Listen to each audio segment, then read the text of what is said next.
Welcome everybody officially to the 1K sub show special, even though we kind of did one. We just didn't really, I don't think we got into it. We got into yelling at each other most of the time, and so we didn't really talk about that. But yes, we've got 1,000 subs, and we've hit our our 4,000 watch hours. So we are officially monetized. It's that sweet YouTube bucks, man. You gonna buy a new car with it? It's crazy. I can't believe that we're there already. Also, I don't really drive, so.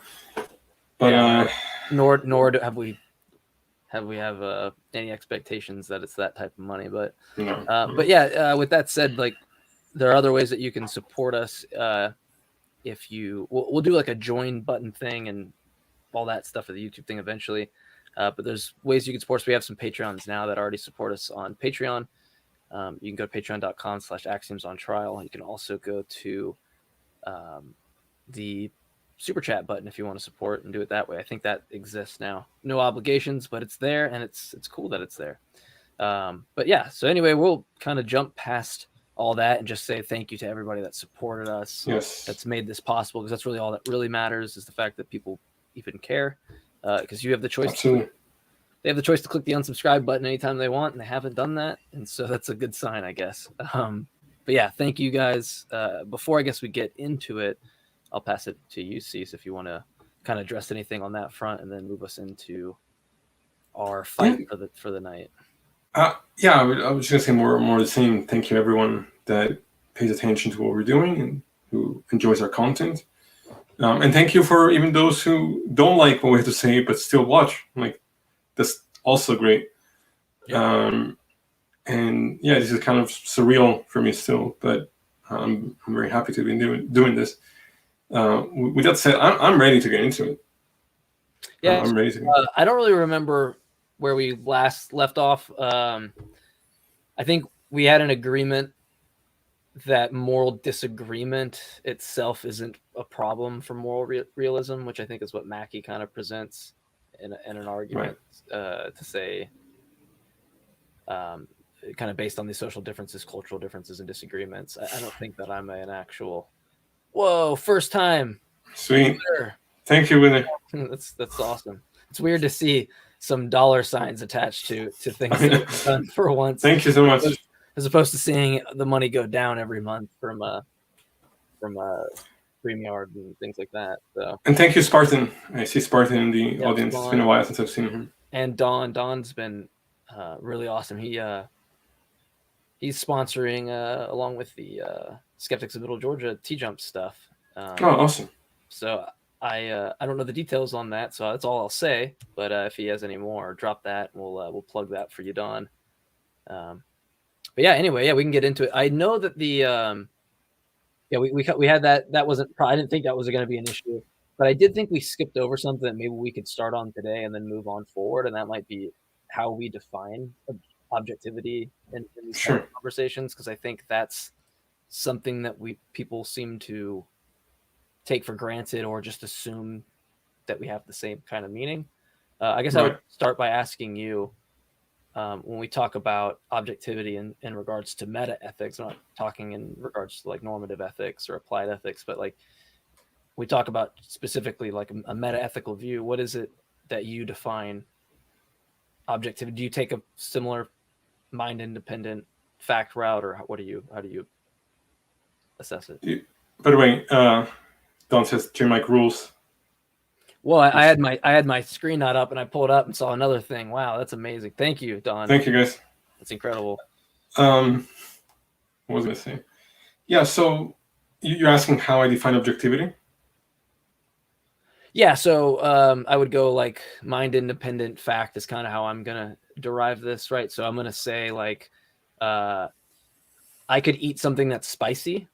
It is objectively the case that like I eat something and it's spicy, right? But we're talking about two different things. We're talking about me and then the properties of something. And that the property of something is what I care about. So we wouldn't say that it's objectively the case that the property of the food is spicy, right? It's not objectively spicy. It might not be spicy at all to somebody. So I don't think that would be the property at which we would instill. So I would say I'd go with more the mind independent rather than just this idea that like, it's the case that it is objectively the case that I have this subjective feeling towards hot food or whatever, right? I think that kind of obfuscates things. So let me say, And thank mine you. is a. Oh yes, thank you, Spurt. Uh, Oh wait, he said I drool though, so I take that back. um, I thought I said let, rules. let me say. I'll say. I'll say it this way. I wouldn't go as far as to say that it's what's objective is just what is mind independent, because I view mind as being part of the whole of nature. So I don't make the distinction. I do say that it's opinion independent, but that's different than saying mind. You can still be a realist and think that mind has a nature to it that we can still talk about in objective terms. And so, it's would be independent of opinion. It's a little bit different. Um, so I guess I make the distinction between mind dependent and opinion dependent. Yeah. Thank you, secular. Right? Everybody's just wow. This is crazy. Yeah, it's insane. I don't even. Thank you so I much. won't cross that until we end the broadcast and we're like, wait, what? Yeah, we made money off of a show for one time. Yeah, my mind is already like confused. Yeah. Thank you so much. I don't know what to say. Thank you. Yeah, it's from people that are very hungry and broke. We appreciate it. I wouldn't be this skinny, I promise you, if I had more money. No, I'm just kidding. Anyway, so you're making a distinction to say mind. So irrespective of my opinion, like, so let's put it this way, from your standpoint, or from your framework, you're going to say it's objective in virtue of it doesn't matter what my opinion is. It doesn't matter how I feel about it. It doesn't matter if I have a different value. This is the case that this is the normative standard, or it's still going to be dependent on whatever your phenomenology is, which you don't choose and isn't a matter of opinion. Now you can value something else theoretically. Now I will push you back on that, because I actually don't think that in reality that's actually the case. But logically you could, and this is kind of where we were left off, is that you had challenged me on this issue of logic, that there was nothing illogical about valuing something different than well-being. There's no contradiction there. And I agree with you on that point. But the issue here is, where does logic fit in a conversation about truth in regards to reality? And it seems to me that if you're a physicalist, and if you view logic as descriptive, or even if it's prescriptive and descriptive, but if you understand logic to be descriptive generally, as I think you've expressed before, yeah, then it doesn't make sense to me that you would then expect a justification for oughts that would now exist in a separate realm that is independent of the is.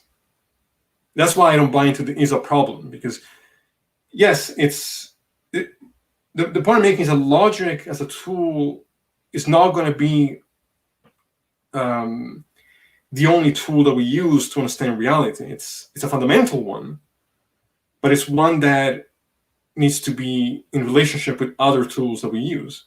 That's why I use the example of the cogito. Like, there's yes, it's a different kind of statement. It's not about oughts, but the same thing applies there as well. Identity doesn't follow from the cogito, logically speaking. Well, let me, I guess, real quick, add something that I'm wondering if it would help. So it seems to me that, like, beliefs or propositions on beliefs are often motivationally inert, right? And so where I have the problem is that when we talk about a normative claim, to me, it's just talking about an expression or desire or motivation. And so that's why I don't think it logically works, because I don't think there's any actual assessment there that's indicative of a descriptive state of affairs, right? Right. So fundamentally, how that kind of, because from your point of view, it sounds like you're saying there's a flaw in my reasoning there, because if I'm going to take it as descriptive, it's almost counterintuitive for me to take position. It seems like that's what you're saying. The point I'm making is that values and how do I say this? These are not arbitrary tastes. Like these are things that our phenomenology is grounded in something that is beyond opinion, and so, and I'm trying to think how to phrase this. It's again, I think looking at it only through the tool of logic is not useful, because it's an incomplete tool.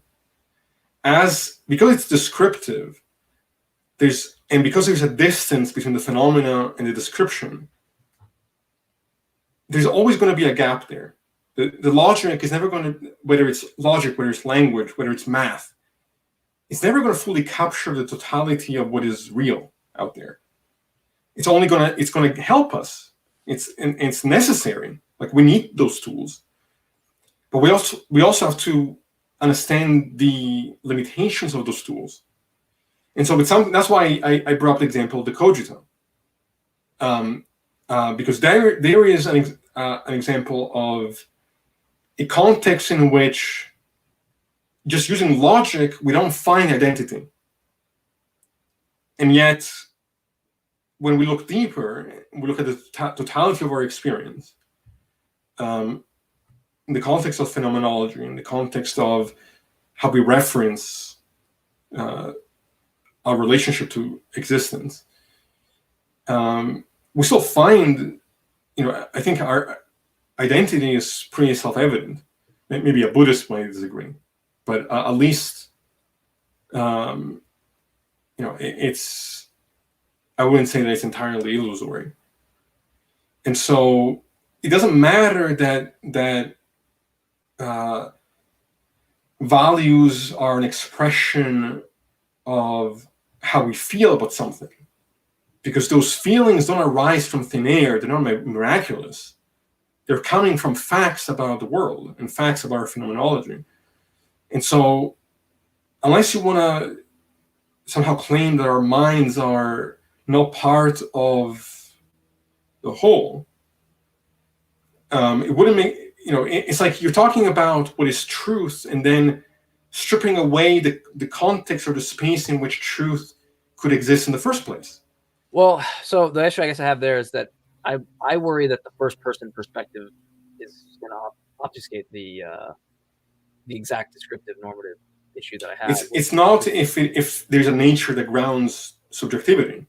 Well, but the issue I have is by when we apply a nature or something, like whether I apply this in a hypothetical imperative or it's a conditional, it doesn't seem it's going to help, because the claims at which we talk about moral facts will deal with murder itself or abortion itself, right? Describing a state of mind that's associated with it seems to be more of the expression of an attitude or desire, which is the problem that I have, because like no one's doubting that when I put my hand on a hot stove, that I probably don't want to burn. I think what I'm denying as an anti-realist is that there's some mind independent fact that creates that in some value there, because putting my hand on like a stove, I might find that I don't like pain or something, right? But all that it takes to defeat the proposed objective standard there is somebody that does, right? Like the second I have a self-immolating monk who is doing it for the claims of their well-being, then it seems to defeat that. And also, I have a problem with, like, if we use the term well-being, it seems to be viciously circular in that we're defining what it is we think well is, kind of nested in that. But somebody could take well-being like a self-immolating monk who sets himself on fire, and that be promoting their well-being, or better yet, that they might think that like a jihadist or going out and killing people is actually promoting well-being and ending suffering, because they're doing it for the sake of the infidel, right? So again, there's a number of problems with the way you're approaching this, from my perspective. The first is that, yes, it may be the case that people will sacrifice their own life for a more long-term goal. Like they might value the well-being of their society more so than their individual well-being. And then the question there becomes, well, how do we balance individual well-being with societal well-being, and derive a combination of the two that will be more encompassing of everything that can be meant by more relations. But the opinion of the jihadi or of the person who thinks that doing X will lead them to well-being is completely irrelevant, because that doesn't mean that it will just because they think it will. The same way, that's the same thing as someone who thinks, if I smoke, and I think that smoking is healthy, you can think that, but that's not the reality. And there's not a problem with defining well-being in a particular way. But my question on that is, that's not the reality based on what? Because based on what I think can be observed through phenomenology, based on when we look at what our experience is and where our values are derived from in the first place, then we start to see how it is that we frame these conversations, historically speaking and otherwise. So I guess, but with the health thing or whatever, let's say I want to live till I'm 90 years old, right? Or maybe and let's say I live to 90 and healthy, and then, or I can live 50 to, just eating junk food all the time. I don't see where the objective value lies even in that for the health, because it could be the case that the person values, the junk food aspect in a quote unquote worse quality of life that you would call health, but the value still there is smuggled in. That's what they are actually going for, as opposed to the disposition of being 90 and healthy.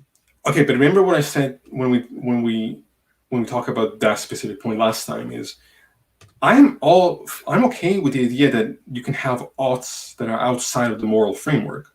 Like you can say I value harming people, therefore in that context I should hurt people. I would just say that's not a moral ought. That's, if oughts are concerned with goals, then you can say, well, we can value any goals we want, theoretically. And again, I will push back on that eventually, but just to kind of to play along with that perspective. The issue here is, yes, you can value eating junk food until you get sick, right? There's no problem there. The problem is you can't then call yourself healthy, because we've defined health as a specific set of experience that is in contrast to another set of experience. And so you can value whatever you want in that space. You can value being healthy, you can value being unhealthy. You can eat well and live longer, or you can eat like shit and die younger. That's all besides the point. What I'm saying is that there's still a difference that can be observed between one kind of experience and another. And some kinds of experience we've defined as being healthy. And we've defined them as healthy in contrast to, in objective contrast to, the experiences that we deemed unhealthy. This is what we do with language. We describe different states. Yeah, I guess. And then we compare. My problem is that when and this might be different on how you talk about moral facts, but when I talk about a moral fact existing or being some thing that actually, or maybe the proposition itself actually being a proposition that's truth but that has a true or false value. I'm sorry, can you say it again? It could be the case, right, that when starting from this position, you have, because so I guess let me put it this way. I understand we've evolved. You could have the idea that you evolve to have the capacity for certain conscious experience, and that we can have some label to what that is, right? I don't think I have a problem with the framework, right? I have a problem with how the framework emerges, because I don't see how, because you just have this expression or this desire of an attitude associated with how something feels, that all of a sudden translates into a moral fact about the world. That seems to be a huge gap from observing something and then establishing an account for what it means for something to be a moral fact. Because as far as I'm concerned, I don't know how I have a connection to any moral fact at all. It seems like an abstract object to me, in a sense. It's not the greatest analogy. Well, I think that's a problem, right? I mean, I wouldn't say it's the best analogy, but I think I have a similar kind of. I think Mackey proposes it, but it's a connection issue, like a causal connection. You know, person P knows fact X. There's a causal sequence from person P to fact X. I'm not sure that I believe in anything that doesn't follow that kind of sequence. If X can't be causally related to person P, which is what I think moral facts are, then I question the validity of how we can have them emerge from some framework. But I think you're going about it entirely wrong, because how would you find a moral fact that's independent of minds in the first place? The problem is that you have this idea in your mind where these desires are arbitrary. That the values and desires and emotions felt about our phenomenological experience are arbitrary. Well, I think you can have reasons for them, but I think that for whatever reason you have, someone could provide reasons for why they take the opposite. And then now I'm questioning what the actual, like, in virtue of what settles that difference, what makes those reasons actually stand apart in an objective standpoint. Right, because they could still be using their phenomenological experience, but taking the what you would call like the bottom end of the stick of it.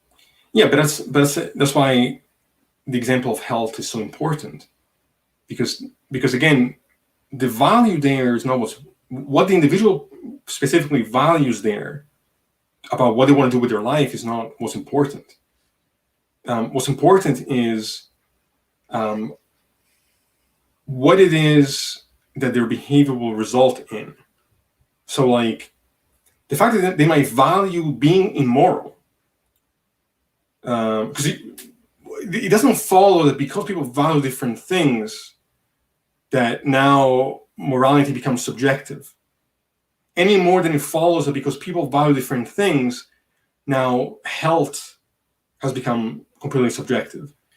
No, there is still, once we've narrowed down that when we look at deeper as to what we mean by morality, it has to be the case that we're talking about well-being. And we can get into the conclusion as to why I think that is. Well, so help me, I guess, unpack it here, and we'll go back to an example that I know you have a disagreement with. The greatest possible suffering is bad, right? Like, let's start with that. Well, okay, I guess I would first say, if we talk about well-being, I guess the main issue I'm going to have that I need to say is that it seems to beg the question with that axiom, because you've already established your entire moral framework within that one statement, right? Like, I can state that I think that the greatest amount of suffering should be avoided, but my question is more of like, what's the greatest suffering? Because if we go outside of that well-being framework, right? Because we've already kind of viciously, in my opinion, granted the entire moral framework within that. Like, we're taking for granted we're kind of begging the question with and then we go to like, what is suffering? If we can state it this axiom, I think Sam Harris goes to the worst possible suffering for everybody. But I don't know what in virtue, like, I'm going to agree with your framework, right? I'm going to agree that is probably the best account for the worst possible suffering, at least what I think it is. But I don't know in virtue of what I can say other than somebody like in virtue of what I feel like it's on a par for somebody to go around saying, well, the greatest amount of suffering is actually the promotion of what you would call well-being, because they think humans shouldn't have the right to the planet they destroy. So whatever value they hold there, right? And they even include themselves in that. Sure. But this is why I don't think it's begging the question. I think these definitions are a result of observing empirically our experience in the world. And so if there is such a difference between well-being and suffering, even if, again, I'm not saying there's only one way to live morally or one way to suffer. Like, there can be a landscape of possibilities there. But then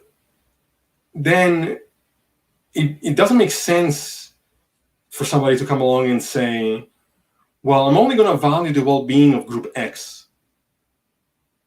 And under my definition of well-being, it's only going to be group X and fuck everybody else. Now that is...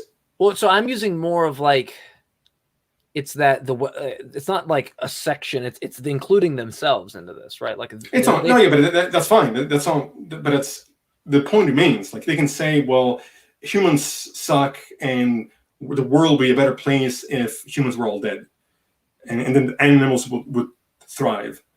No, that is sort of ignoring the actual foundation, which is consciousness and its potential experience.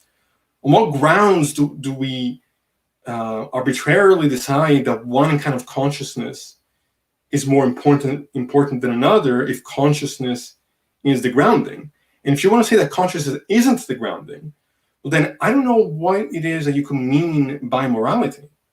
What it is that could be tied into a conversation about morals, because historically speaking and philosophically speaking, these conversations have to do with the interactions among different conscious and sentient beings.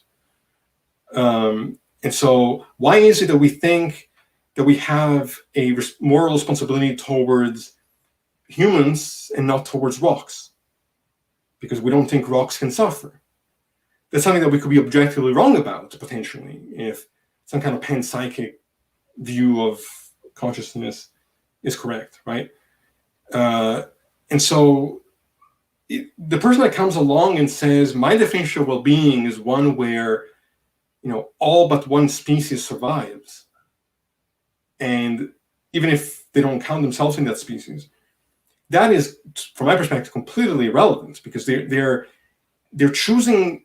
I mean, it sounds like you're claiming that the starting point of well-being is an arbitrary one, and I'm saying that it's not. I'm saying that it's the only starting point in which a conversation about morality makes sense in the first place. Well, it seems to be arbitrary in a lot of sense of that, and like I said, you could have reasons that you provide. To me, it seems that you're just applying some hypothetical imperative. If it's like to establish a goal, I should do Y or some set of things.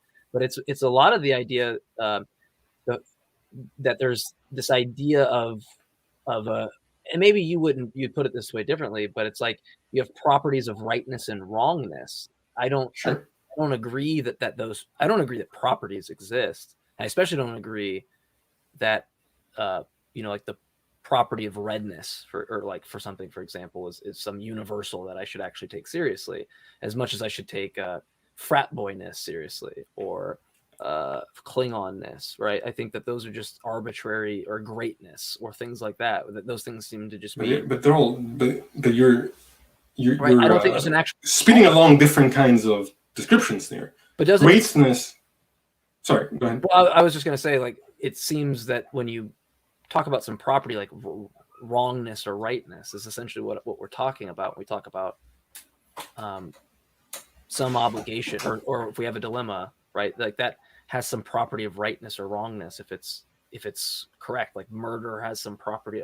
That to me seems absurd, because I don't know how murder itself has some tied to some moral fact in the world. I don't know how because it relates, because the action has real life consequences that have a direct empirical impact on our phenomenological experience. I don't think that the term greatness is the same as the term redness. Sure, I wouldn't say it's the same, but I'm going to say, like, for the same reason I don't agree in some maybe not the same reason, but I don't agree with a property like greatness the same way I don't, agree with. Similarly, I don't agree with the property of redness, right? But I find that hard to believe, because if that was the case, language would be completely unuseful. It may be the case that redness doesn't exist outside of us processing redness, but you wouldn't. I mean, it doesn't. Redness is just an experience you have based on the physical components involved. Yes, but that there's experience no actual like redness. But that experience, I know what that means. There's no actual. That experience is a real one. There's not a redness outside of your experience, but then again, there's nothing outside of your experience. When you look at like, if I looked at like these two Sega Genesis games, Toy Story and Sonic Spinball, there's a shared property of redness that someone could say, right? I don't think it's the case. I think we have two physical things that have an array of physical properties. That I would not say property, an array of physical ways that we could describe them with language, right? And then that confuses what we mean by universals or things like that. I think we might be getting off topic, but the point. No, I don't think it's off topic at all. I think this is actually crucial. Like, yeah, rightness or wrongness or what. I don't. When you say that, you're saying that's some moral fact, right? Some normative thing. I don't know logically descriptive how you get there, and then two, I don't know what that looks like. I don't know how I have a causal connection to it. It seems it's almost like the argument from queerness in a sense, where it's I don't even know what type of entity these things would be. It sounds like you relate this to just descriptive of your phenomenological state, and that's kind of what makes that the case. But there's nothing there I would disagree with. I would just say it's not an objective thing. I don't know. I think there is here a difference in the way in which we, one, define objective, and two, I mean, I have no idea what you mean by, like, I'm not suggesting that there's some kind of Platonic form. Yeah, I don't think that, but other than that, what account epistemically do you have? Or metaphysically for wrongness or right. See, to me, it's a description, like with anything else. It's a description of the relationships among facts of the universe. It seems. When you talk about, well, I'm going to agree, and just like, and for some way, but the way I look at it is, it's relating to a phenomenological experience of desire or lack of desire or motivation or attitude. Which I'm not convinced can be expressed propositionally. Whether or not it can be expressed propositionally, to me, is irrelevant. It may be the case that it can't be expressed propositionally, but then again, neither can the self. But if it can't be expressed propositionally, then it couldn't be true or false, and then we'd just be we'd have a non-cognitivist attitude towards it. No, because that's only looking at logic as how would I say it? As a prescriptive. No, I'm looking at it as a set of inference rules that you apply descriptive premises. Yeah, but remember, you have to have the inductive observation. Otherwise, you just have if P then Q, P therefore Q, or whatever rules you're using. Yes, but we are applying observations when we're looking at consciousness and its states, and we're doing so empirically. Like, I agree with you that in terms of you can have any kind of ought you want. You can have oughts outside the moral framework, and therefore there's nothing illogical there. But I mean that is the point that last time I was bringing up with Hintika, where he's looking at the cogito non-inferentially. He's saying that yes, there's nothing illogical about Descartes is not suggesting that because there is experience that you can logically derive identity. What he's saying is that we derive the identity as an existential fact, that it is incoherent to exist and not think, and therefore not have an identity to do the thinking. Yeah. But he doesn't get there logically in that sense of the term. And when you talk about randomness, but I worry about there because even if it's the case he doesn't get there logically, I don't know that it's the same issue because he's not getting to a normative conclusion. He's not getting to normative. You're not getting to like I ought to have identity or something. He's getting to like a descriptive state of having identity. Which, yes, I would agree is after the fact of the initial axiom. Yeah, but I would say the same thing. I'm getting to a descriptive state of what it is to exist morally. Like, this is why the oughts are talking about in the sense of oughts as needing some kind of external justification is a category error. Because oughts, when I think of ought, I think of goals. So you can have any ought you want, moral oughts, immoral oughts. That's not relevant here, from my perspective.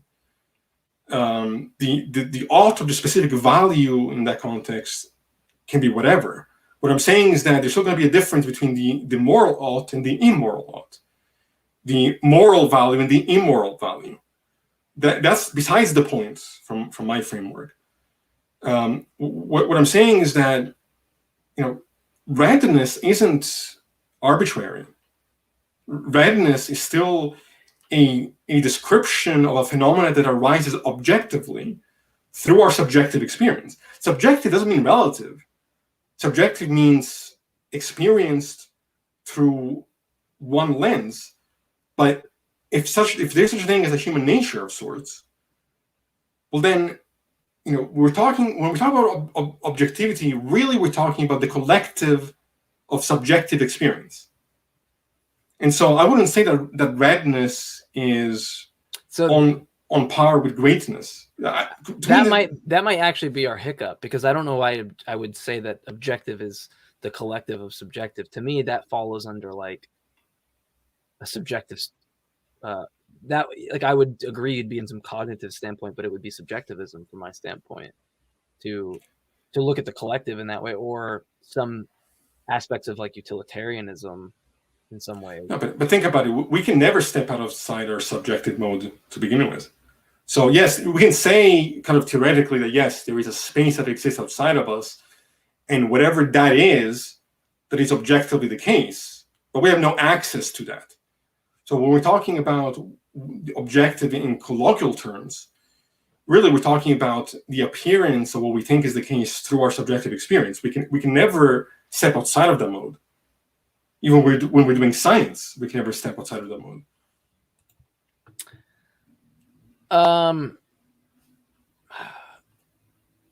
Say that last part again, because something's. I feel like there's something part of that I don't agree with, but I'm not really sure. So let me try to phrase it again. It may be true that there is something outside of us that is going to be objective regardless of our experience of it. But that is outside of our perception in principle. So we can't make any statement about what that is or what that looks like. When we're talking about objectivity, I think really we're talking about the collective of subjective experience. Even when we're doing science, when we're we don't ever step outside of our subjective framework to use those tools. That was the problem I had. So if we base it off the collective, then I worry from a perspective of like, which I'm not a fond of the evolutionary debunking argument, but it seems that you kind of have this issue with that there's not actually like a way that principles of ethics and morality can be devised like in a valid sense, in that like I don't know how having the evolutionary origin puts you any further. Like, so I guess, for example, I'd say if it's the case that through an evolutionary history there's some value at which, or some normative claim at which people should behave, or that benefits the group, even from a standpoint that goes against well-being, or say it goes just the evolutionary discourse or what it means to be to have certain gradients of phenomenological experience was different, or the opposite of what you think it is.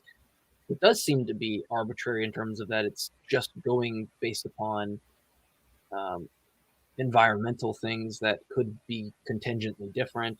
There's nothing about it that it's not derived on necessary principles. It's derived on things that could be otherwise. And so that, to me, I don't know how I make grounds for facts in that way. So that might be getting further in the weeds than we need to get. No. I think this is all these points are incredibly important to this conversation. Okay, cool. The role of language, I think, is essential here. Let me start by saying that when I'm talking about phenomenology, I'm not necessarily talking about evolutionary anything. Like, there are evolutionary drives that I would say are moral, and evolutionary drives that are immoral. There are instincts that we have that can lead us closer to well-being, and instincts that we have that can lead us farther from it. So I don't approach morality from an evolutionary perspective, although I think it can be beneficial to a degree to look into evolution and seeing the way animals behave and where certain instincts are derived from. You wouldn't take like a T-jump, the brain tumor is causing an imposition on your will, and therefore that tumor. No, I don't think I would. But I do need to think more about that, because I think it's actually harder to refute on its face than it appears. It's not as easy. Like, he makes a decent argument.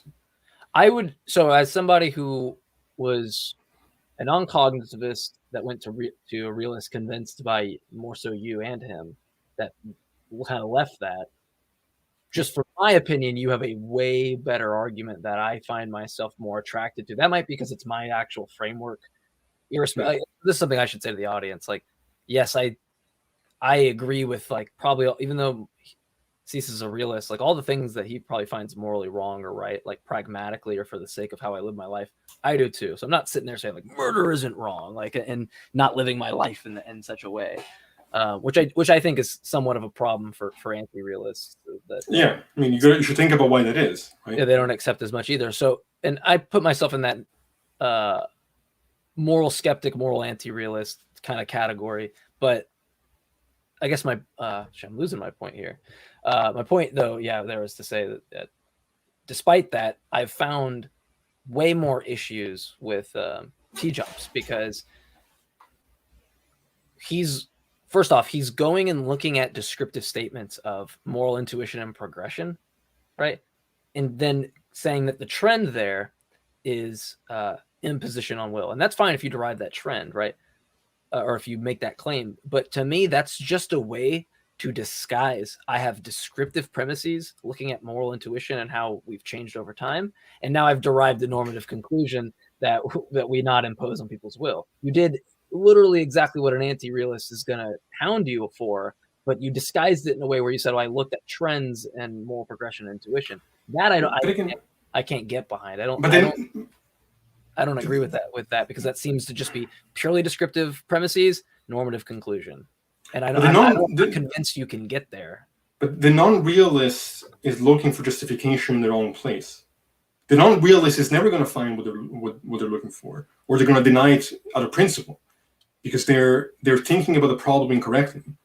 That's what I would respond to that. Their approach is, I think, is just making a category error as to how do we think is that we derive truth and talk about truth. And what was the thing you said right before this when we talked about getting into the weeds? And you said maybe we're getting too far away from it. And I said, no, like this is like an important point. But I mean, you kind of said you don't take it from an evolutionary standpoint. Like, I don't think you'd put yourself even as a moral naturalist, would you? I mean, maybe in some ways. Like, I think studying evolution can be beneficial to understanding more about where these things come from. But my approach is particularly phenomenological, not necessarily. Now, if you want to say that, well, whatever phenomenology is derived from evolution, and whatever consciousness is derived from evolution, I'm not sure that I agree or disagree with that. But my bigger point was on the idea of contingent environmental. Different, or in a possible universe that we could use. I'm a modal anti-realist, but I'll still use the semantics for the sake of it. So let me address that, because I think it's important. I reject that approach from the start. I figure you do as much. For anybody to say, well, it could have been otherwise, even if you can say theoretically, I can imagine it being the case that it could have been otherwise, that means nothing to me. Because that doesn't make it a reality that it could have been otherwise. To be able to make a distinction between necessary and contingent, from my perspective, you would need an access to ontology that is outside your and all of our capabilities.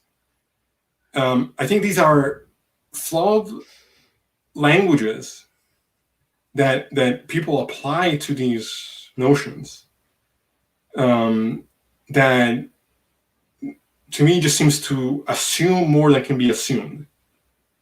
So I don't buy into this whole contingent necessary thing as being anything more than imaginary. How do I know that you're sure? And I'm not gonna, I'm not gonna posit that as like a serious rebuttal that I would give. It's more of a kind of just a thought there, but because I don't think I'm somebody that agreed with certain contingency arguments, more so that I was like, I'm willing to walk you down these and get you there.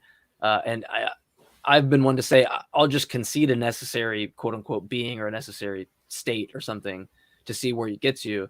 I've now just more in my understanding of a little bit more understanding in physics and philosophy. I've kind of abandoned a lot of modal aspects, and I'm very skeptical with how we use that type of modal terms, especially certain systems that are derived, whether it be like S4, S5, on how they're used. I'm not sure, like possibly necessary necessitates necessary or things like that. But anyway, the fact that, I mean, you're right. The fact that it's possible to value different things on a theoretical level does not defeat moral realism. No, I agree. I agree that in itself does not. I wouldn't make that claim. Okay. I wouldn't say that the fact that we could have different values means moral realism isn't true. I think it's a problem for moral realism in the sense that I don't know how, other than appealing to other desires, attitudes, or motivations. I think you do a better job at this than more moral realists that I've talked to, that we derive the normative. It sounds like what you're telling me is that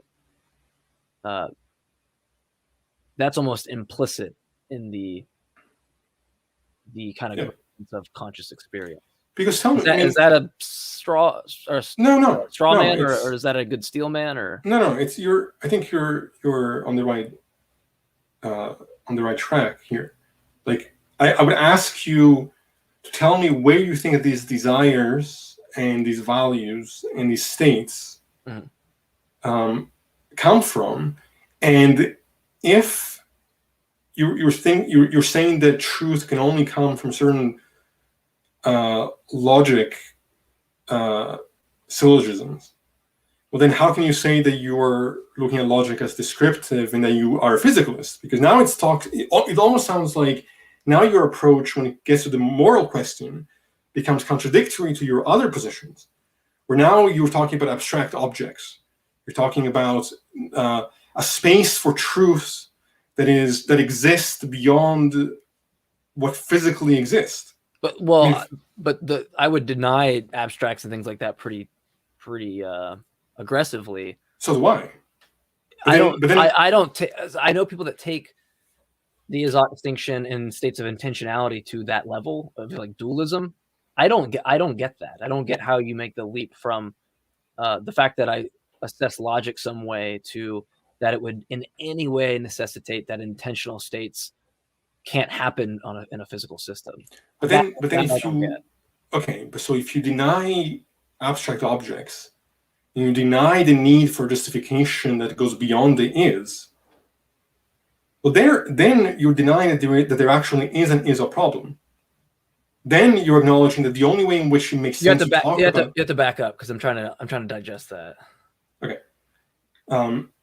I'll say it again.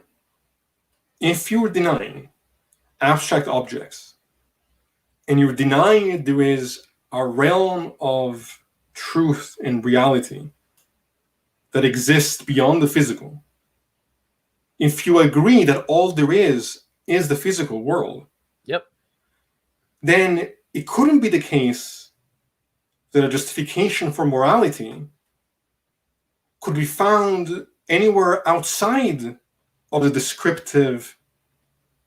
I'm gonna say that you're gonna have to make an assessment, right, for the descriptive. I don't think that exists beyond just a descriptive state.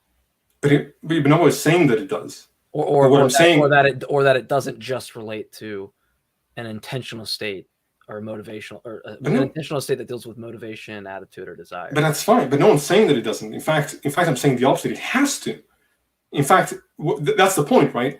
If we're talking morality, that's what we're talking about. We're talking about values that are derived from phenomenology, which we didn't choose. It's not a matter of opinion. We're talking about facts that can be observed by studying consciousness and its possible experience. And so it is going to have to do with desires. And the same thing that, again, bring up health as an example. Why is it that it's unhealthy to drink poison till you're dead? Well, it has something to do with the values and desires that we derive from our existence.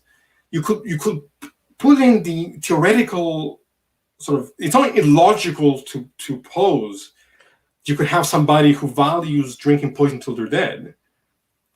But when it gets to the actual reality of the situation, the existential facts about what it is to be a conscious entity, I would say that it is that you wouldn't find that. But you don't have an issue deriving, like, drinking poison causes death, because we can actually just observe that being the case. There's nothing like, there's no value snuck into that. But the value that gets snuck in, but the values that are found within the framework is, given the experience that drinking poison will give us, we don't value that state and we value a different one. Inherently, the value there is basically a description of the difference of the two experiences. From my perspective, like we're not going to value drinking poison till we're dead, because of what we are as. So what do you say to the person that they're they either just want to end their life, right? They have that value. What do you say to them that wants to drink the potion? So think about it. So potion in the context of poison, of mental health, why do people end their life? Well, usually it's because they want to end their suffering. Yeah, so that's why I kind of specifically worded it the way I did, because I didn't want to lead into that. Well, you're just answering it for me because you're saying that they're suffering, and that is because I'm actually in an agreement there. If somebody comes up and they're in that awful state, that actually might be, quote unquote, beneficial to their well-being, because there's just no silver lining. I can agree with. And I think I agree with that conclusion. I just don't know how I justify that the same way I justify like drinking poison causes death. It might not always cause that. Well, let's say drinking this poison always causes death. Like, that's just a descriptive thing. No matter what a human does when they drink that, or an X amount, an LD50 of whatever it is, they die, right? Mm. So if that's the case, we have a causal connection, and I can get from one fact to the other. I don't know how that's analogous, though, to deriving the value the same way. Because my claim is that values aren't arbitrary or miraculous. They arise from facts about our consciousness that are as objective as you drink the poison, you die. I don't buy into this notion that we're all so subjectively different. Now, people can think something will lead them to well-being and be wrong about it. Like, they can think, if I do X, Y, or Z, then I will find well-being, and they can just be wrong about the steps. But the value of well-being is still there. Just they're confused as to how to get there. By the way, I support euthanasia as I think people should be. By well-being, I don't mean just how long you're going to live. I mean the quality of your life. Yeah. So if all you have left to look forward to in your life is suffering because of a terminal illness, I do think you should have the right to kill yourself. But that is a very particular case. That is a which doesn't undermine any of what I'm saying. There's still this real distinction between well-being and suffering, and it's not an arbitrary distinction. And we don't have to buy into this idea of particular properties. We can just talk about phenomena. Forget properties. We can talk about phenomena. Well, so if you were to I guess there's two things there. one, you're saying that fact value gap essentially is as common sense bridged as I point out the drinking this poison that always kills people results in killing people, right? If we just assume that poison kills people, you're saying that connection from poison to killing people is as obvious there of a logical connection than it is for that fact value gap. That you just are kind of just removing that and saying that's not an issue. But even if it wasn't yeah, I mean, I would say so. But even if I was to say, even if I was to grant that there is a logical, there isn't a logical necessity purely linguistically, that's not relevant to me, because I'm talking about it being existentially necessary as opposed to logically necessary. It's again going back to what I said about the cogito, which yes, I acknowledge it's a different kind of statement, but it sheds light on the tool of logic as being limited in this context.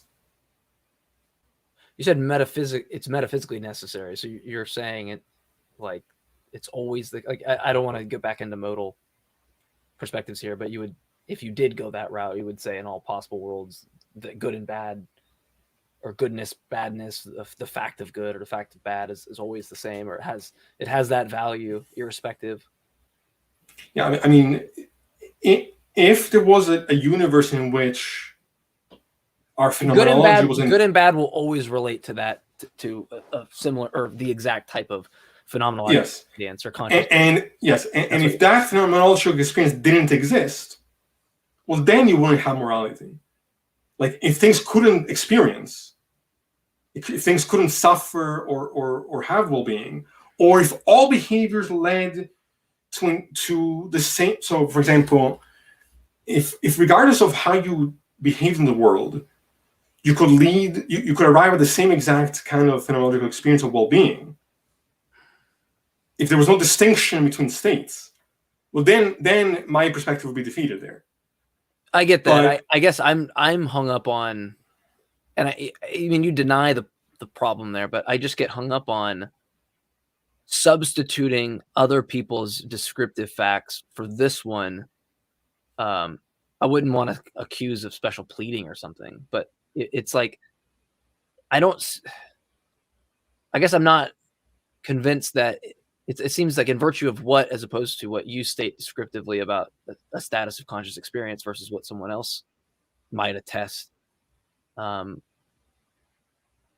would separate the values there in some way. Because I don't know that we have the right account, even if you're to say that it can be derived from these descriptive assessments. I don't know if we have the right account. There might be missing information about conscious experience.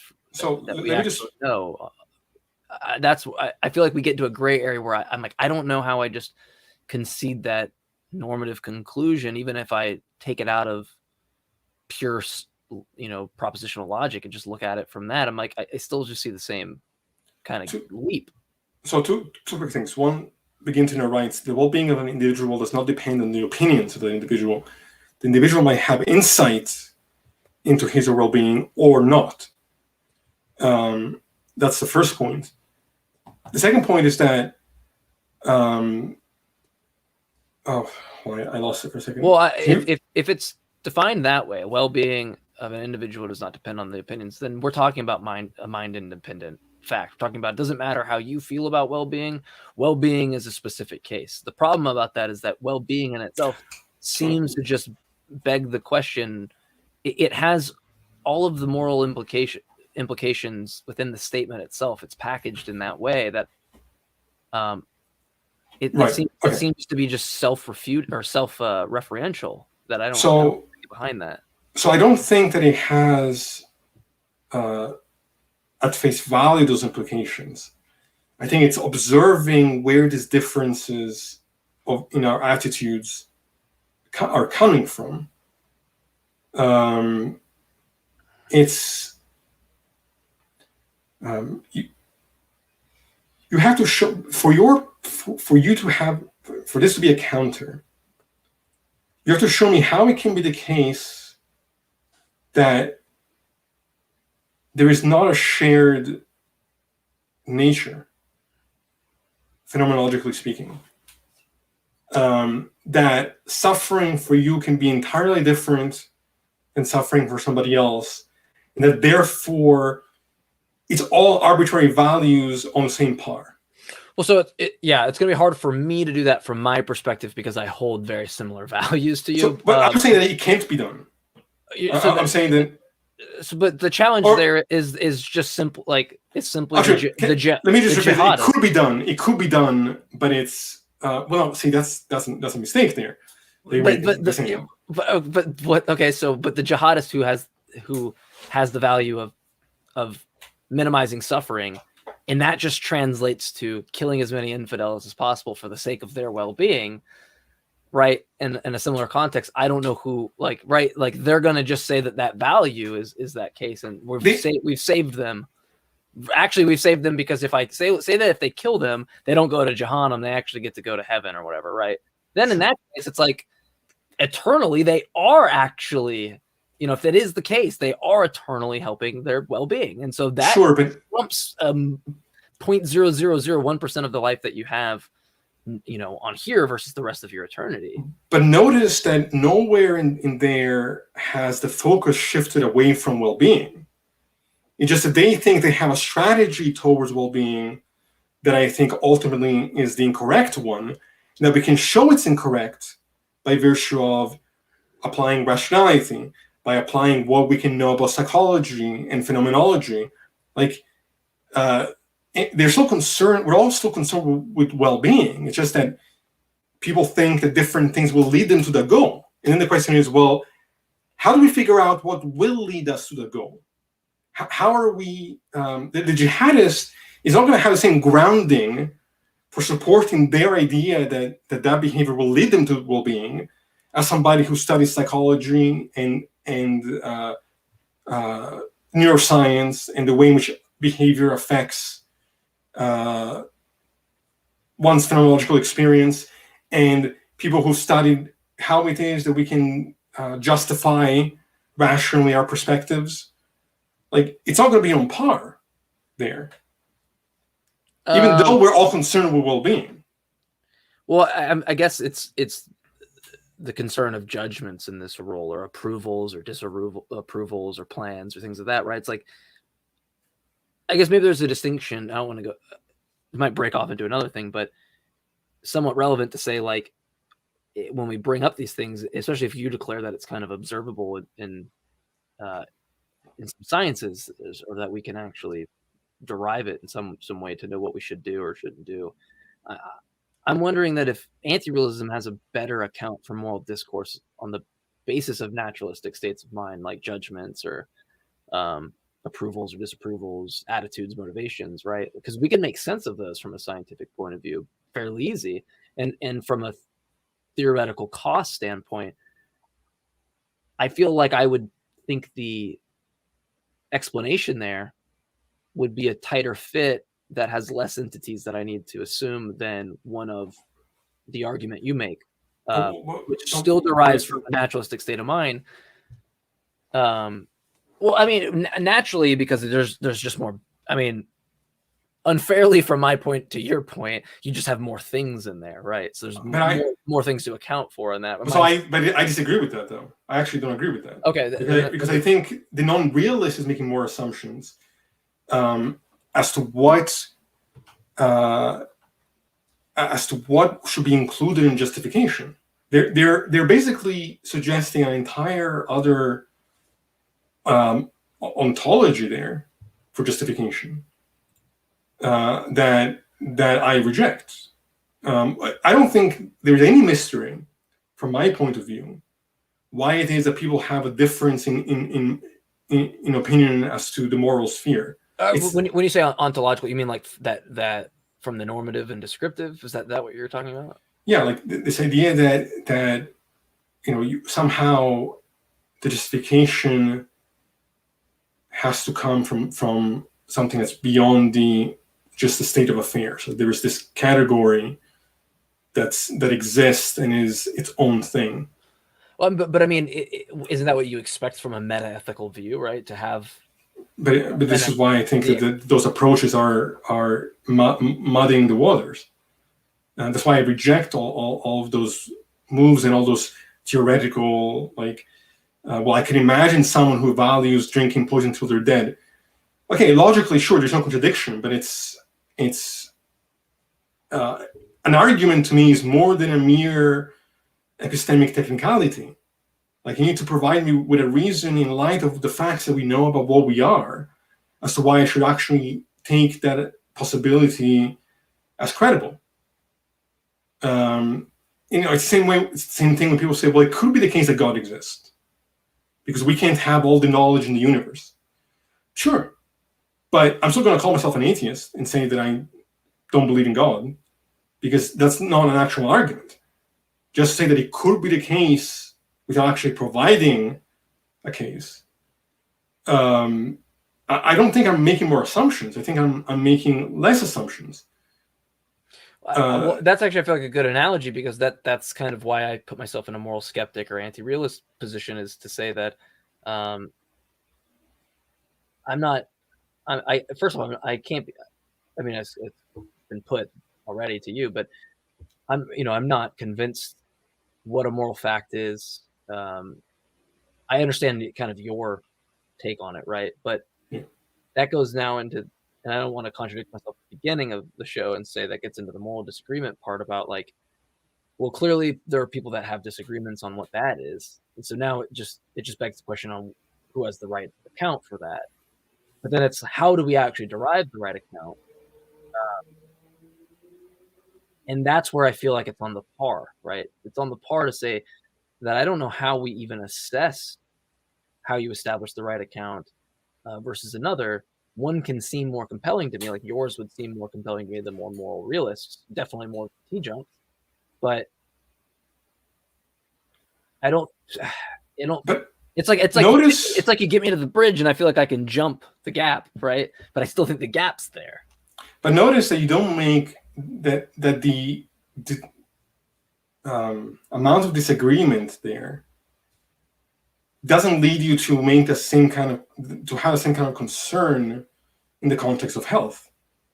The fact that at some point people thought that smoking was fine and wasn't unhealthy. But isn't that descriptive though, right? Like, because you're talking about health, and it's all descriptive. Like, smoking harms the lungs, and that's just a fact about it, right? But I'm saying the same thing about morality. It's the same thing. It's a fact that. But that's not where the value comes in. Like, there's no value. There's no value. Of course it does. So when you say, so for example, I have a friend that prefers to smoke, right? Of course, they're not going to call themselves healthy, right? I get that argument of it, but the value comes in after the fact of the descriptive assessment. It's like, yes, we can say health is this way. I don't see any reason for anyone to call it any other way. But someone can then, after the fact, just take a value against that standard. It doesn't matter whether or not that's a descriptive thing. You could take the same descriptive assessment and then hold a value with those descriptive premises, right? That's the problem for me, is that's what you're going to be doing, is taking a descriptive assessment and then deciding how people should behave. But that's why descriptive assessments. Right, but that's why I defined the terms the way I did earlier and said what I said about oughts. Like, theoretically, you could say that people could value. That's why the extreme examples are important, right? Because yes, you could say that there's going to be some difference. How do I say this? Don't forget that I'm talking about a moral landscape. I'm not talking about there being only one singular way to behave. So you could have a variety of approaches and a variety of equally moral values that are still going to be in clear contrast with values that would be deemed immoral. And so, yes, I try to answer that objection in two different ways. One, by saying that in that context, yes, you could value whatever you want. You just can't call that value a moral value. So, if you decide your goal was to harm, then yes, in that context, the ought is going to be a different kind of ought, but it's not going to be a moral ought. I think it's different though than saying I'm going to eat a bunch of bacon and then say I'm being healthy. Exactly.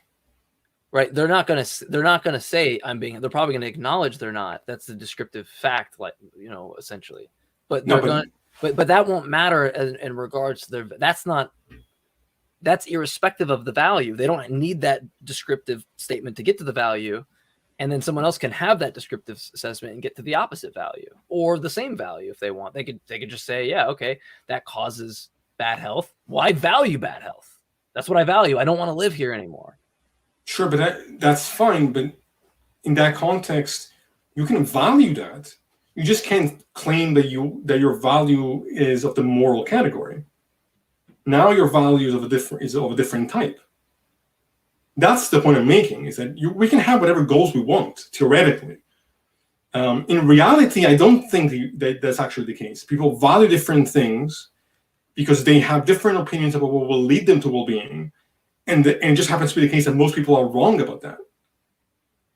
But the opinions there is not relevant. And the value there is not the defeater.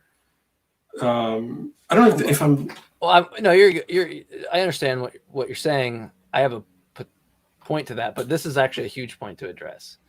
And I love that David put this. Why do you value the opinions of people? It's irrelevant. No. The issue would be that it's arbitrary, right? That would be the consequent of that.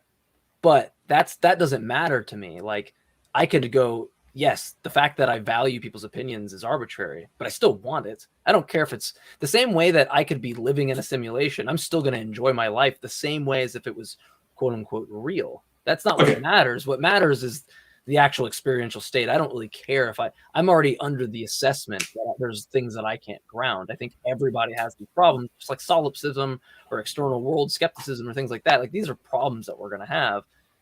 So when it comes to like the value, I'll value opinions. That is something that I value, right? But I don't think it's an objective value. I just think it's something that I value, and that's what matters. Okay, but let's go back to the linguistic example. Let's acknowledge the fact that you could potentially have these different values. What matters is still the linguistic difference, and which is in turn the experiential difference between the states of well-being and suffering.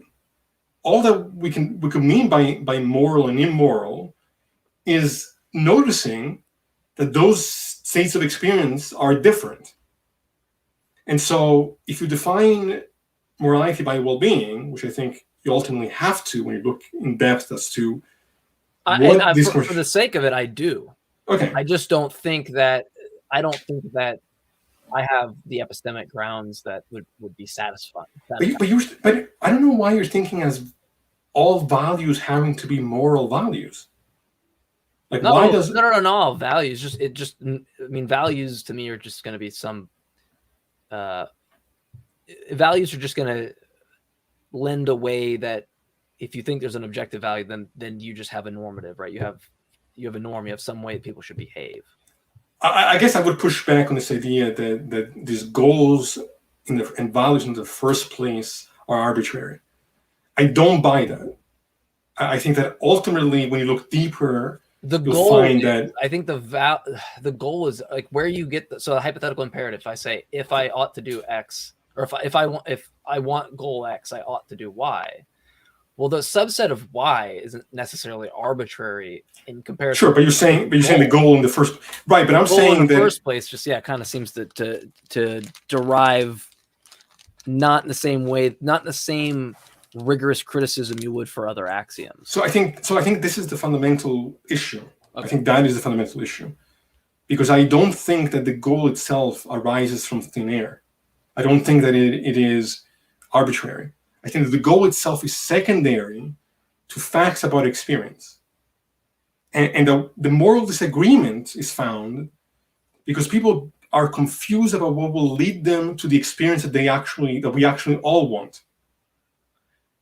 I would agree that it's secondary to experience, but that's still an issue for the fact that the experience of the person has a nested value in there that's not the same as the value nested in, say, your experience.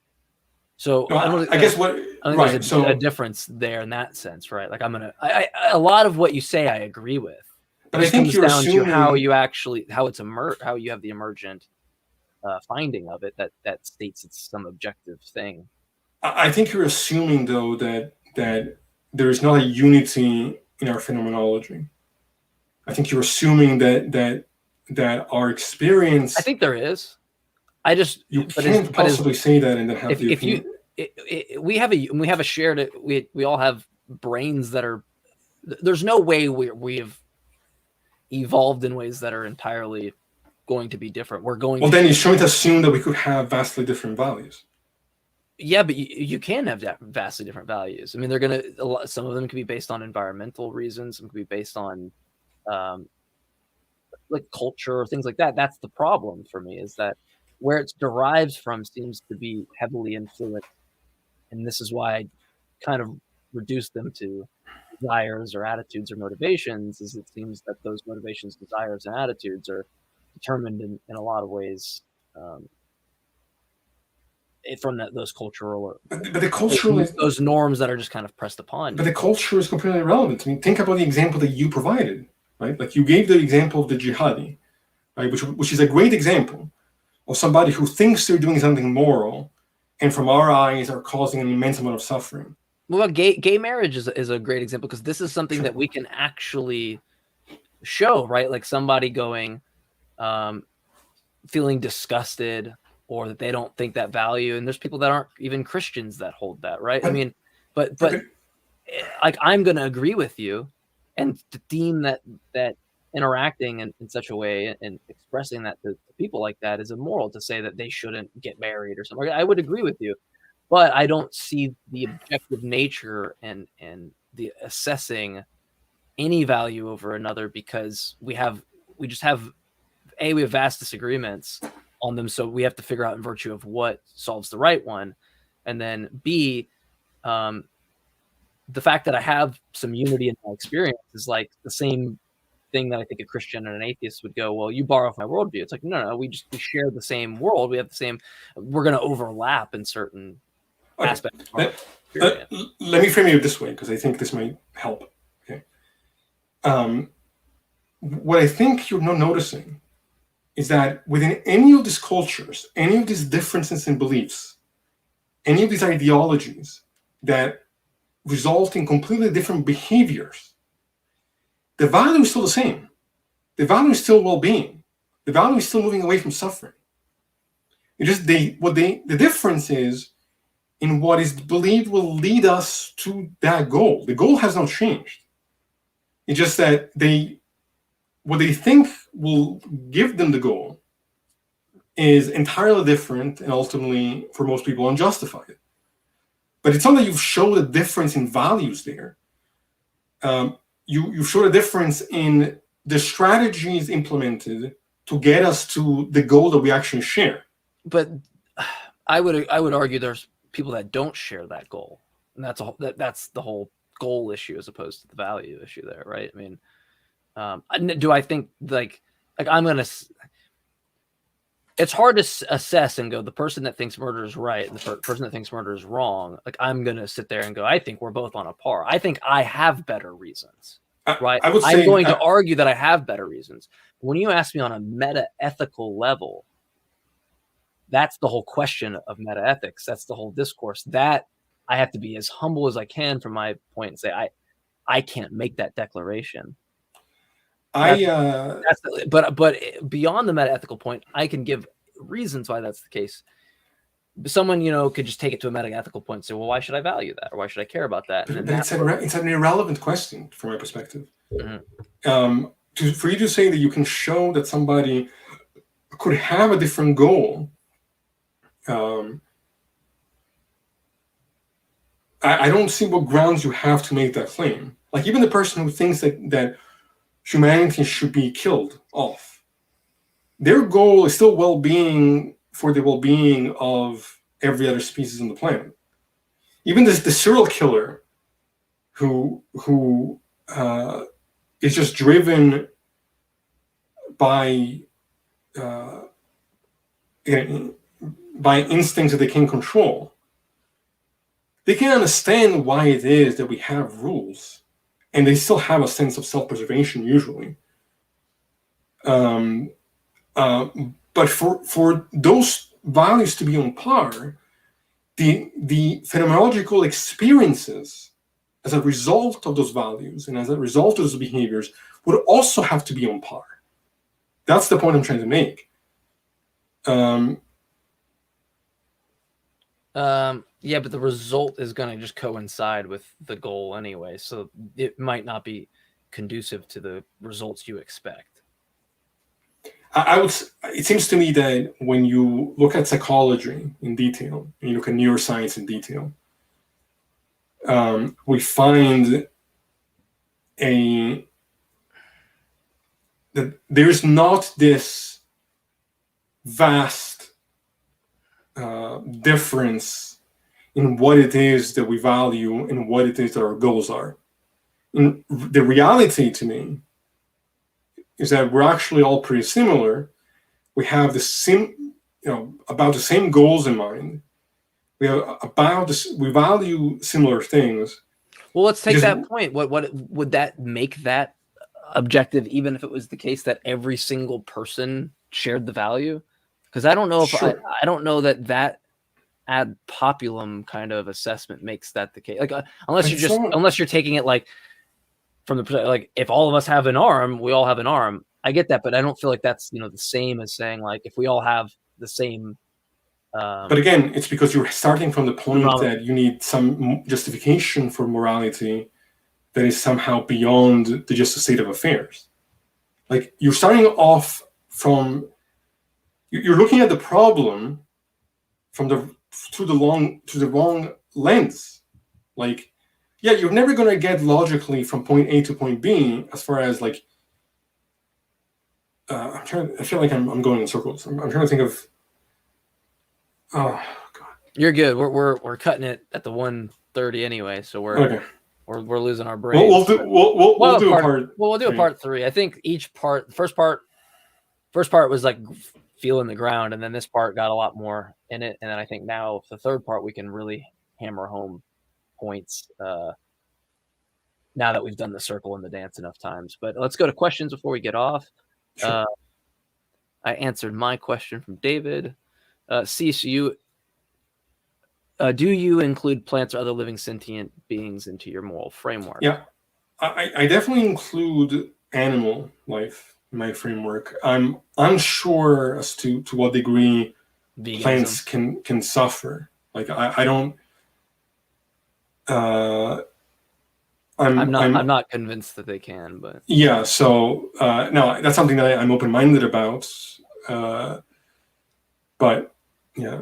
For the audience again, I am not just like this nihilistic person by any means. I just want.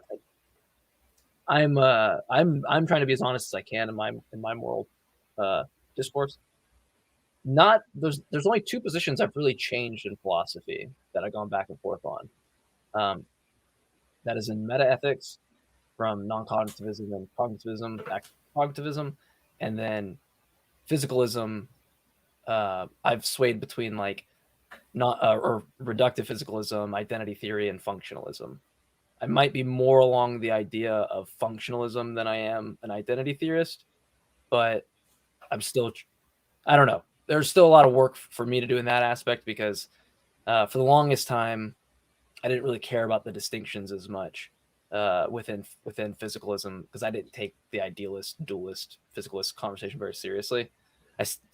I do and I don't. I don't see how it's substantiated in any way, but I do respect the people that hold the positions, that I've heard plenty of smart people that do hold them. We actually are going to have one next week with 2 idealists that are coming on, which I'm looking forward to. But that said, it was up until recently that I've really dove into that. But yeah, I agree. I even agree that vegans are more moral, whatever that means. So do I. So I'll just put that out there, that the anti-realist is saying that vegans are more moral than I. I just like to eat pepperoni and taken and stuff like that. But So let me just answer this real quick. I've heard the term. So oh in god, I want to answer Christianity, that so bad. Go ahead. okay, my answer will be short. In Christianity, the highest moral principle is emphasized as agape. I think is how you pronounce it. Yeah. Does this term sound familiar to either of you guys? It's higher than merely recognizable being as a standard for morality. I'm familiar with the term. Like I remember having heard about it. I don't really remember what it entails. So maybe Mike, you can help me here. Yeah, agape, from my understanding, deals with like it's I believe it's love within the New Testament regarding God specifically. I can't specifically remember, but the idea of using some other language to describe love or some value there, to me, makes no progress compared to anyone else's postulate there. I mean, you're just going on the same grounds of what any anti-realist or person, maybe a nihilist in some ways, is going to just disagree with. I also think it's worse for you to attach an idea of love with some other ontological thing like a god, because now you have two things in your theory that are worse off than somebody who's accounting for love and say just a neural state, because they can actually explain it. They know they can explain the phenomena, whereas you still have to explain the phenomena and then attach some new ontological category like the supernatural to it, which is a lot more work than someone merely stating good or bad existing naturally in the world, or something. But yeah, I would or love. So yeah, I would reject this idea that it's, what is it, higher, because I've heard people say that like it's a better standard of well-being or something. No, that just sneaks in theistic implications that add more that need to be substantiated than the initial problem itself. Okay, let me address this. What is Caesar's response to a deontologist, since under that view, what's moral or immoral depends on whether one is in accord with some rule, regardless of what their phenomenology will be? Yeah, deontology has never made any sense to me. Yeah, you're like a kind of a consequentialist, I guess, right? Yeah, to some degree, like not entirely, because I do think that intentions matter. But that to me, the ontology seems arbitrary. Like I feel like I'm grounding why my moral framework should matter on something that is self-evident, which is just experience, phenomenological experience. Why we should just value some rule, with independent of what it will lead to, seems to me to be completely nonsense. Let me see where. We had another question. I think it is, here we go. Last question, I think. Axioms on Trial. What is your approach to the topic of the problem of other minds? I would say not Barclays. That's what I would do. But yeah, I mean, it's a good question. I don't think that, I think so. I kind of take the idea that that's a problem for everybody. I would probably consider myself an epistemic solipsist. So yeah, I would say that that's technically an issue for anyone. The more you press it, I think anybody that deciphers otherwise is making the same mistake off their sense data. So, I would. sorry, go ahead. Yeah, you go ahead. Yeah. No, I would say the same thing I said earlier. I think I can agree that it's an epistemic technicality that it could be the case that this could all be a dream, right? Like that other minds might not exist or whatever you want to frame. It's just that I don't think that it's actually a credible argument ultimately. I think my position is that a physicalist and kind of inclusive of other minds perspective of reality explains more and does so better and more believable, in a way that's more believable than other approaches. That's not to say that I think the kind of skeptics argument can ultimately really be resolved.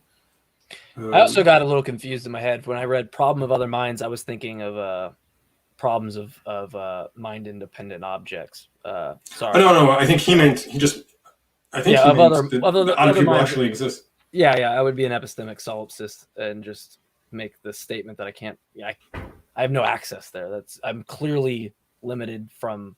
There's a median between me and whatever the thing is Yeah, that's I mean, sure, I agree with that too. It's just that I don't think that's enough to then say, well, then we shouldn't believe other minds exist altogether. Well, I'm very similar. So I take this idea.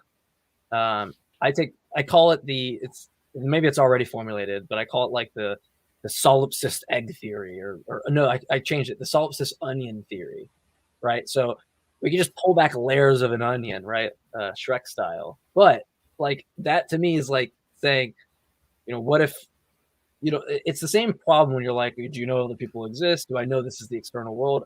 For the same reason with the external world problems, I just like, to me, it's like, it could be the case that we're a brain in a vat. It also could be a case that we're in a brain in a vat, but that brain in a vat is in a matrix.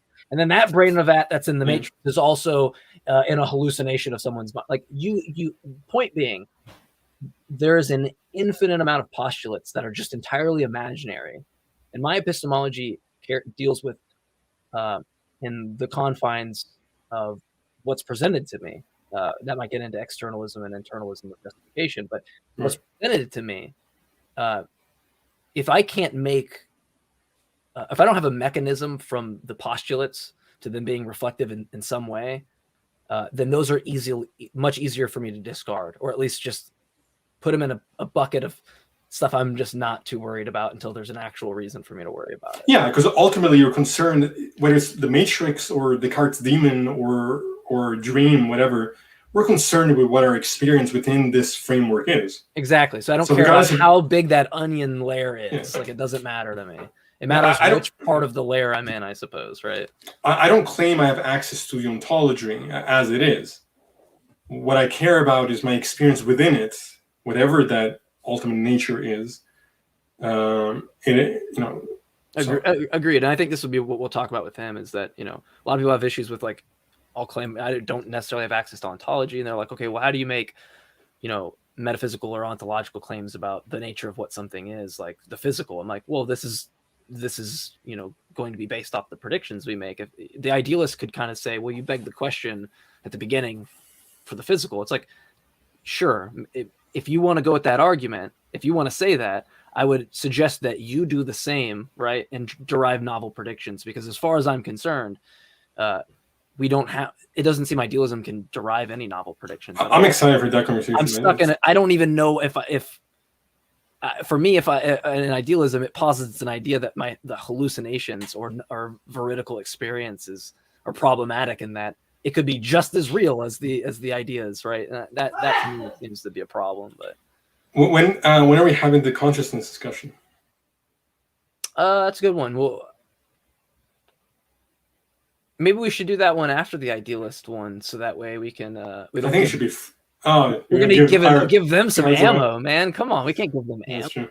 They'll know our position. They'll ruin it. No. I'm pretty sure they're. I mean, my position on this has been. Yeah, it doesn't really matter to me. We'll figure out the date. Might be the next show we do. Okay. We plan that show with them on Tuesday, so look out for that show on Tuesday next week, guys. That should be the day for us. I think around 7 or 8. It's gonna be up to what's best time for them. I haven't got to look at the Discord chat as of lately, but yeah. So thank you everybody for your questions. Thank you for people that donated. Thank you so much. I am at I still got battery life. I don't have my charger in, so I'll make sure I don't die midway through the show. But yeah, thank you. Our first stream, thanks to Spartan, Dawn, Secular Rarity, Witter, we made like almost $100 in our first ever stream with crazy. Super chats. That's really, really cool. So thank you for that. Thank you so much, everyone. We really appreciate that. But yeah, anyway, guys, I'm gonna use the money and buy a metaethical book on anti-realism. I'm just kidding. I have a lot of bad chat. Yeah, I know you have way more insight and knowledge than I'll be the first one to admit, which is why I take the time to listen to your points. At least I know I interrupted a few times, but try to listen to them all the way throughout, because I do have great respect for your positions on morality. I talk with a lot of realists, and they're never convincing to me. But you're the only one that I've talked to that gets me to think. So Well, I'm glad to hear that. I want to express that. But yeah, anything you want to mention before we get off? I don't want to hog the mic. No, Peter, thank you again. Thank you. She donated. Oh Uh, wow, thank you, Witter. That's amazing. Oops. Money. No, again, just more the same. Thank you, everyone that tunes in, and it's really appreciated. And thank you for everyone who donated. No, I appreciate these conversations. I think they're important, and hopefully, I can get you on my side eventually. Slowly, sort of breaking down those defenses. Hey, I would. I think any person that's kind of like, yeah, then I don't think they're taking the discourse very seriously if they're not open to that change in any philosophical aspect, or even theist to atheist, atheist to theist. But yeah. but Anyway, no, that's all.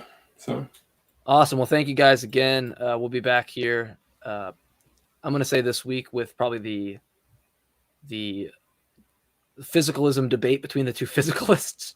So we're both physicalists, but we have little like nuances on where we disagree and agree. We'll start with the ways that we agree. We'll try to do that this week, and then on Tuesday we'll have a monistic idealist and pessimistic idealist. Please go check out. Sorry, I always say his name wrong. It's it is pessimistic idealism. I always say pessimistic idealist. Go check out his channel, Pessimistic Idealism. That buttery, silky smooth voice that he narrates. So, but yeah. Anyway, guys, much love. Peace out. Thanks, guys. And I will no longer stall while I look for the button. There we go.